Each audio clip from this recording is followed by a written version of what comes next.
I'm from an area in California where we have a number of endangered species, single species management schemes impacting our rural residents and farmers and landscapes, as well as other species that are impacted. One is in the Sierra Nevada forests. Spotted owl protection in the Sierra Nevada forests have limited sustainable logging there for decades now. We see where the forest lands have not been sustainably logged. Wildfires are eviscerating hundreds of thousands, in some years, millions of acres of what otherwise would have been not only good habitat for spotted owls, if overgrown forests are in fact good habitat for spotted owls.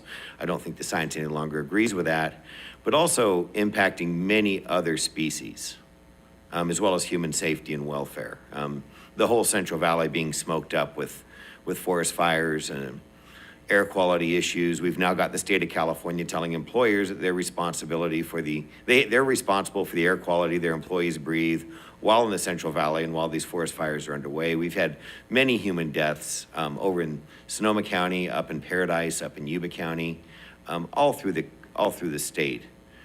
Now I hear, Mr. Fishman, that we have 17,000 additional species to list through state and federal cooperation, more government money, more government power.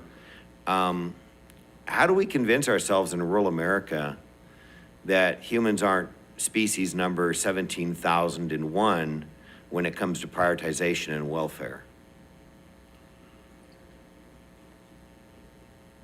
Thank you very much for that question. The 17,000 species are the species that I think we can spend the least amount of money to prevent them from needing the protections of the Endangered Species Act. So in terms of investing money, investing resources, investing experience and expertise, those 17,000 species are species that today are not threatened or endangered, but they're in decline. Let's drill down on that. So it's Let's drill down on that a little bit. Thank you. When we talk about investing money, there's of course government money, the easy stuff we just print, but then there's also jobs, there's logging industries, there's farming, there's grazing, there's all kinds of economic activity that used to take place in some of these communities, some of these landscapes that no longer happens. When you talk about investing money, how do you account for the loss of economic activity and its impact on species number 17,001, the rural human? I think that there is a lot of conflicting evidence about the extent to which species of greatest conservation need, those 17,000 species, may have had an impact on economic activity, but I think typically they do not. I think management for those species is something that typically does not constrain. Let me ask Mr. Girton a question.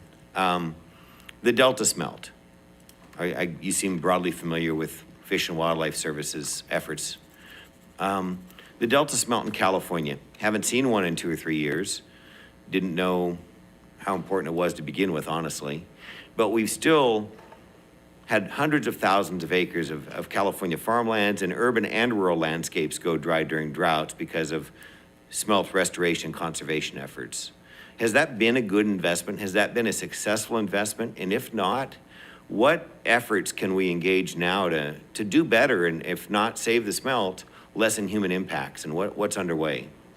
Oh, thank you for your question, Congressman. And our vision is to use the Endangered Species Act to restore and enhance fish, wildlife, and plants and their habitats. We try our best using the best available science to pinpoint our priorities, to work with Congress through the annual appropriations process to secure the funding to do that, and then to prioritize our effort for individual or smelt. landscape. I mean, come on. There's really not a bigger utter economic and environmental failure than the restoration efforts of the Delta smelt. Or we can go to the spotted owl up in the forest. That's pretty close.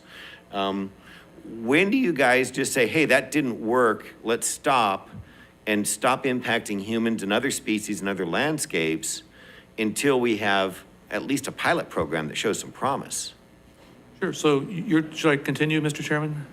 Or for the record? Probably not. We have another panel Okay, to I'm go. sorry. But We can follow for the record, sir, or set up a briefing for you or your staff to further discuss if that would be helpful.